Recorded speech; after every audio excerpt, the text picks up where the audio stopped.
It's Cadillac Unscripted on 107.9 CDY. We take about a half hour every Saturday morning, and we do some chat about local things going on. And Katie, boy, this is probably the most timely show we've done in the 21 months we've been doing this show, don't you think? It is. I have the chills because of the content of today's show. All right. So who do we have today? Let's have these folks introduce themselves. Well, I don't know if anybody on CDY knows who I am, Rich. My name's Jay Simon. I do a little stuff on the radio occasionally. The voice of McBain Athletics. That's right there. Yes. And Kelli Simons, Yes. with an S, no relation. Don't forget that S. And I am Brandon Peltier. Tell us what we're doing. We want to hear about this show.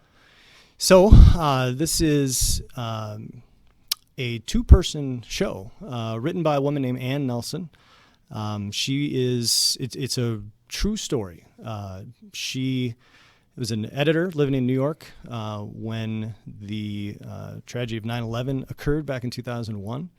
A couple of weeks later, her sister put her in touch with a fire captain who needed to write eulogies for the men he lost in the terrorist attack. And the show is based on her notes from their interactions, and it basically takes place over the course of one afternoon, long afternoon into evening, as she had never written a eulogy. She's trying to get him to open up about who these men are and what made them the type of people that would, go into a fire and not run away the rest of the way that the rest of us would. And he begins to open up over the course of time. It's emotional. It's got some funny moments as well, and it's different than anything we've done in a little while, I think. Kelli, are you the editor? I am, yes. I play Joan, the editor. Mm-hmm. And this actually went up off Broadway 12 weeks after the original 9/11. So that's how quickly this play got written and got up. So it was very the feelings that are expressed, the feelings that she has written and has tried to capture in Nick, the fire captain, are so fresh. Right. When Raw. they're so raw. Yes. And it's very interesting to play that 20 years later. I mean, we're all old enough to have be able to think ourselves of exactly where we were, how we were feeling, and processing all that news and things like that. But this really just takes us back to that 20 years ago, those moments when it was very, very raw, very fresh. Thank heaven she kept notes. Yeah. Right? Yes. Yeah, she had extensive notes. Her husband encouraged her to do it, and I forget now, Kelli, I don't know if you remember who was connected to the Flea Theater, the gentleman that was connected to the theater where they first had that run, but his wife played the editor in the first runs of this show. So Kelli has some shoes to fill. A woman, I don't know if you've heard of her, Sigourney Weaver. Oh my, yes. So she's big time. yeah. Yes. So and then she got her friend Bill Murray to play the fire captain. So the first shows that were done in those post 9/11 weeks were done by those two. So our director Joe Bauman, who he first saw the show 10 years ago on the 10th anniversary down in Lansing, and it really struck a chord with him, and you can tell because a decade later he wanted to bring it to Footliters. So it's cool stuff. Brandon, what's your role with the show? I am the assistant director of the show. I was asked by Joe to do this. My personal connection is that I am the son of a firefighter. Oh, wow. So it very much spoke to me when I read the script. I felt like I could try to add something to it. With a lot of shows, I tend to think of them as a connection of moments that make you feel, and that's something that I love regarding live theater. And so my hope was that I would be able to help with some of those moments, some of those feelings, some of those bringing that out, and as you said, giving you the chills, giving you the goosebumps, giving you those sorts of feelings to being part of it. Fun fact, little known fact, Dr. Peltier has a Purple Heart, Rich. Military. Okay. Yeah. What? I didn't even know that either. Yes. He does. It's an amazing story. Can you link that, your experience in the service, with this? I mean, does it correlate? Well, certainly it does, honestly. I was actually on active duty as an Army physician when 9/11 happened. We were in clinic that morning. And, you know, as the rest of us did, somebody said, hey, you have to turn the TV on and watch what was happening. And for the first few moments, you know, when Tower 1 was struck, it was very much, oh my gosh, this is a tragedy. Somebody, you know, had a heart attack. Somebody had a problem, you know, and hit the tower. And then as we progressed throughout the day, it was, oh no, okay, we're, you know, this has been attacked and the Pentagon has been attacked and Pennsylvania happened. And so as active duty, it was very much, okay, we're on, base is locked down, nobody is in, nobody is out. We were on full standby for, okay, we are, as American soldiers, under attack, and our peaceful, happy lives were devastated and destroyed in a moment. But we were all ready to prepare and do what we needed to do for our country. Amazing. Jay, how much rehearsal, if you can explain to folks, how much time are you guys spending getting ready for this?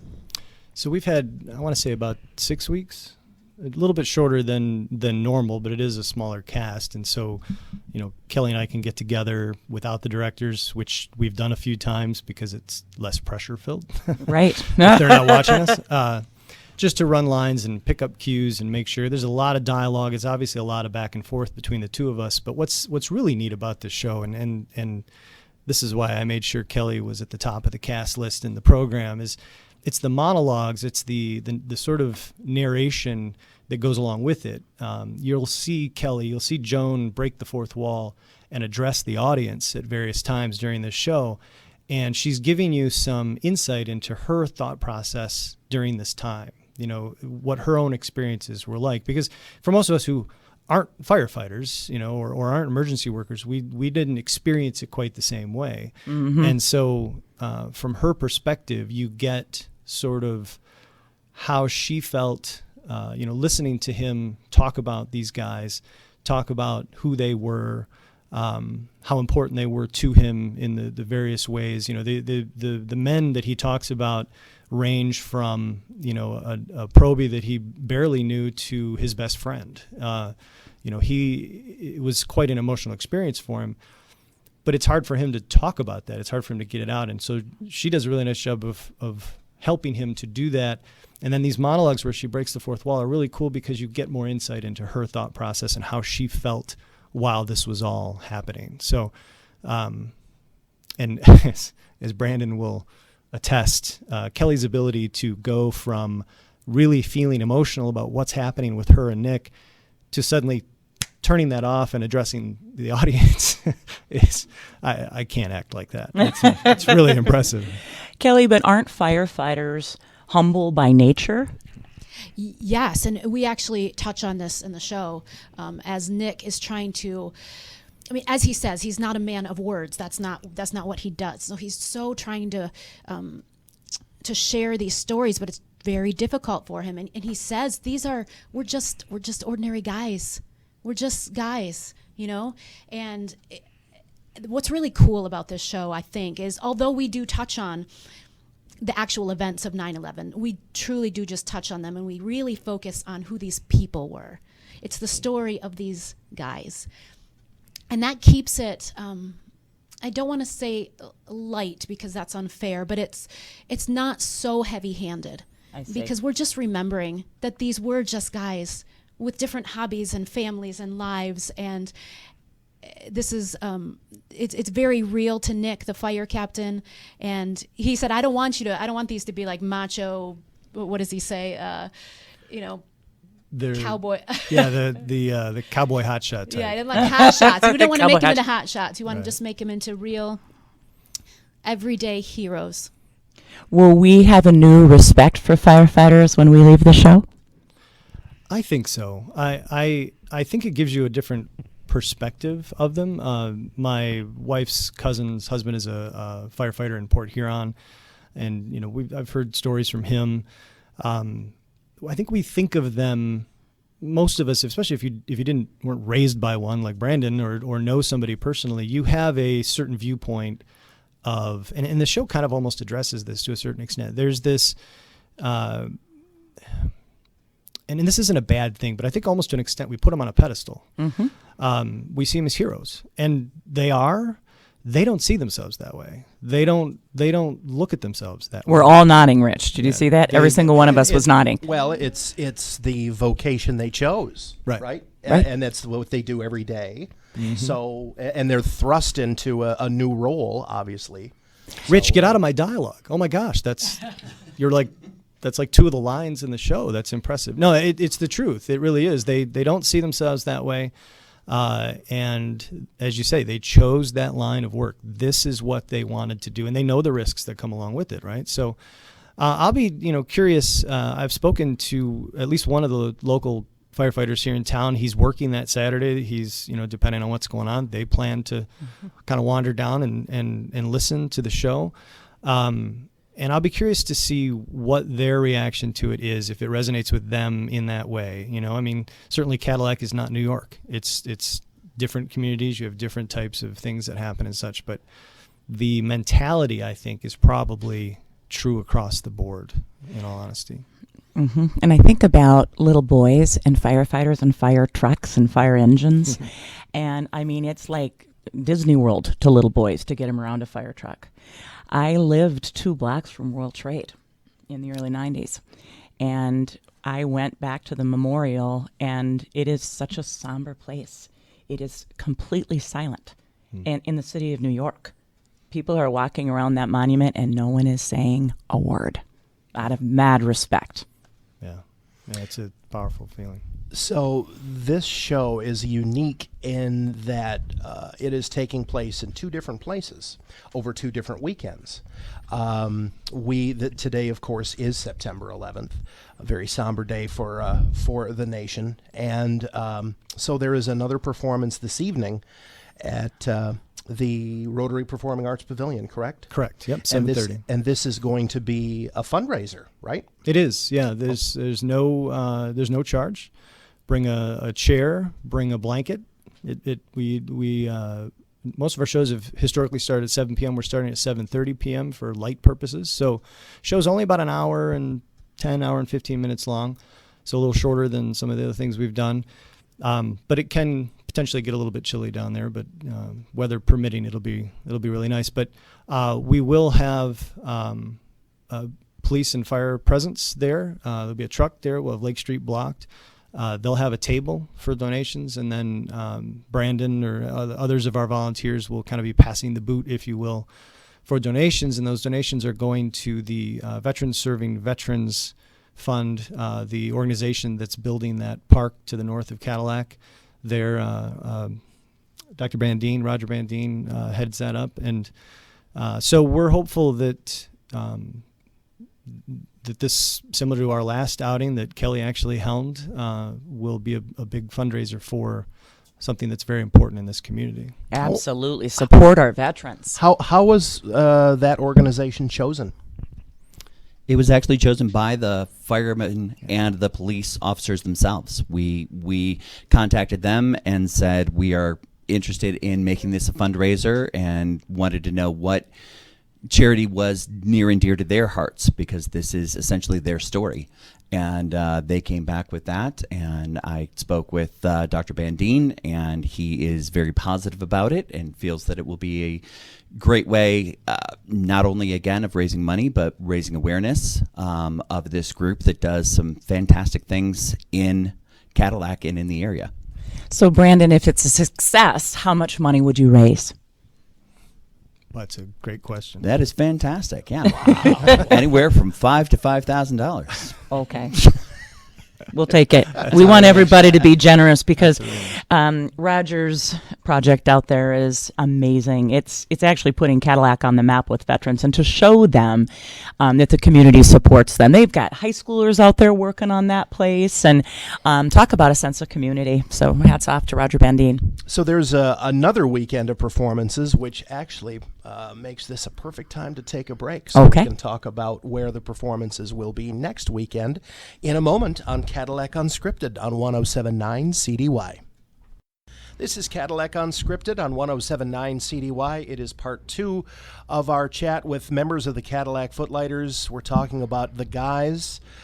Just in case you were upset, maybe you were angry that Jay Simon wasn't on last night's McBain broadcast, nor will he be on this coming Friday's broadcast. It's because he's been busy. Oh, I would say so. And let's go to Brandon on this one. It's a two-man show. Let's talk about the work and discipline that these two are putting into this.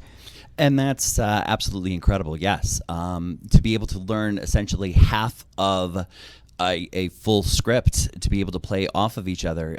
Kelli has 1 to 2 page monologues every 10 pages or so that she just has to have down and have in order and have feeling and have us as directors being able to say, you know what, why don't you say that word a little bit differently, or why don't you think about this a little bit differently, or Oh, boy. and I can't even imagine having that much information in my head and then having them say, okay, so you want me to say the word living a little bit differently. Oh, great. Or you didn't like how I said something else, think about it. Does she roll her eyes? Does she ever? Never. She takes direction very, very well. Okay. She actually gets upset if I get upset because I don't know what I'm saying when I'm trying to tell her what I'm looking for. Well, you remember I mentioned that sometimes we have gotten together just to run lines and, Right. and to get these cues, and that's when she rolls her eyes about it. We Okay. don't It's do just it in you front two? of them. Yeah, I we don't- see. We Kelli, never do it in front of them. But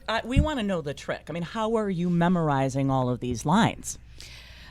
Okay, so it's a process. I write them Okay.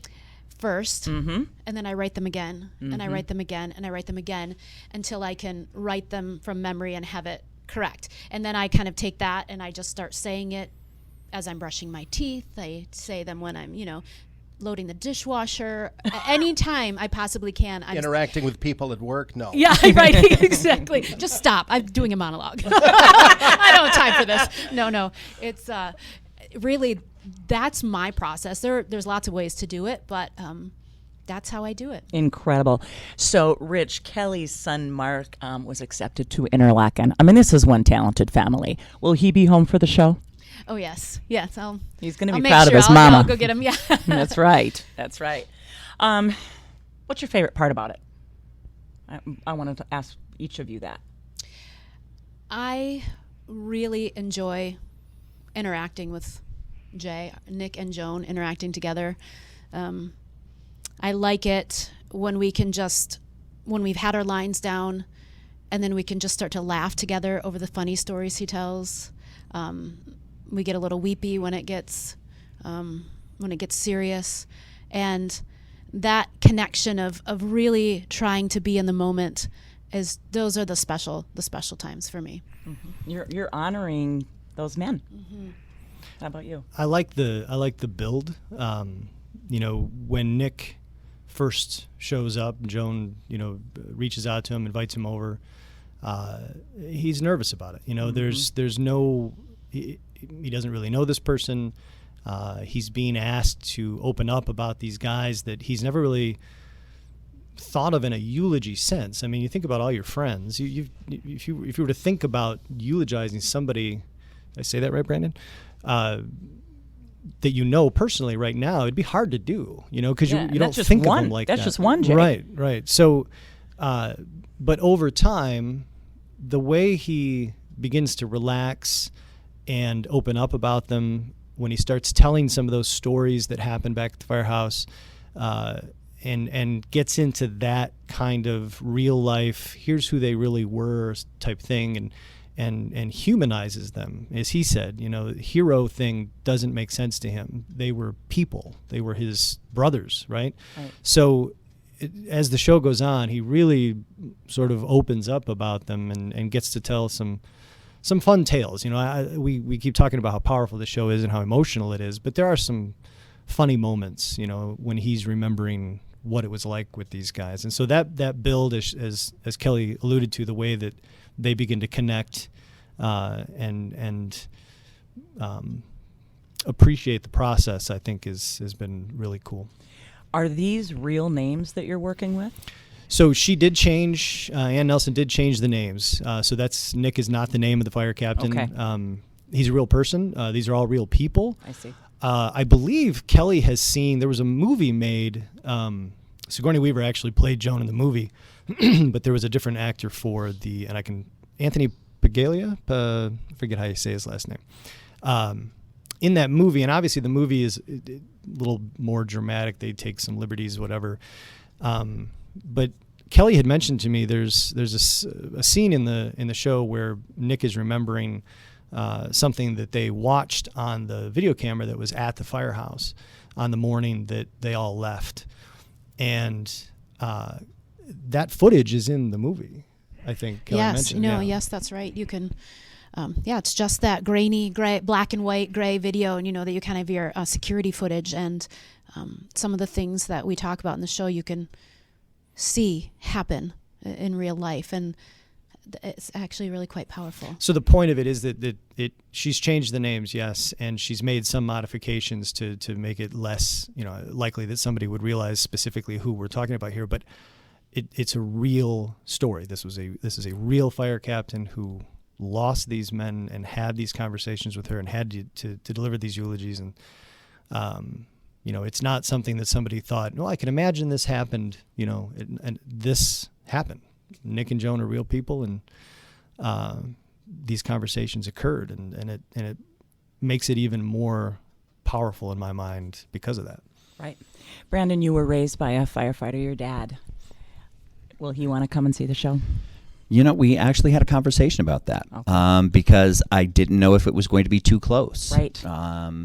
And yeah, he's actually going to be, not tonight, but next weekend, will be at the show. I kind of gave him a rundown of what was happening, and so that he wouldn't be surprised. Right. Again, there's certainly no gore or anything like that, but it's the feeling, it's the emotion involved with it. If you've ever lost someone close in that sort of situation, it could be difficult, but I think it has such important things to say and such important resonance to see these heroes as people, as men, as friends of each other, as brothers. That is just a beautiful part of the whole show. I feel like people in the audience will have a new respect for firefighters and for police and our folks that are out there protecting us and helping us. I feel like it's time. It needs to happen. And that this is happening on the 20th, anniversary of September 11th. For us, again, that are old enough in the room, certainly we all have these kind of very visceral experiences with this. But there is a whole generation out there that this is grainy footage on a TV that they don't have the emotional connection to, that it could very well, help them understand our feelings and what happened to us and how this changed our lives and our country. Absolutely. And to live in a grateful space with that, I don't have the chops to be a firefighter, but I certainly am grateful for the men that risk their lives, men and women, risk their lives every single day for us. And I think it's an important thing to pass on to children too, is please respect authority and please respect what they do for us, all their sacrifices. We've covered the performances for this weekend. Obviously, tonight is free at the Pavilion. Donation for veterans, serving veterans is welcomed. But how about where it'll happen next weekend? So next weekend we'll be at First Presbyterian Church. That's a new to us venue as well. We have rehearsed there before for other shows. They've been very kind about letting us use. They've got quite a bit of basement space there to rehearse, but we've never done a show there. So I think it'll be a little different feel, in all honesty. I don't know how Kelli thinks of that, but there's a difference being on the pavilion stage, using microphones coming through the speakers and such, and then being in a little more, it's smaller setting than, even the high school, for example. So I think that'll be a little different vibe, if you will, a little different feel. So we'll have 3 shows there, Friday and Saturday night at 7 p.m., and then a matinee on Saturday at 2 p.m. And those are standard ticket prices apply. $10 at our outlets, $11 online, $12 at the door, and those tickets are available now. Okay. Thank you so much, Director Joe Bauman, for bringing this to Cadillac. Thank you to the Footlighters for making us laugh, and on this one, making us cry, sounds like. Important work you're doing, so thank you. Thanks. Thank you. Jay, Kelly, and Brandon with us, and next week we will do it again. Same time, same station. More local chat on Cadillac Unscripted, 107.9 CDY.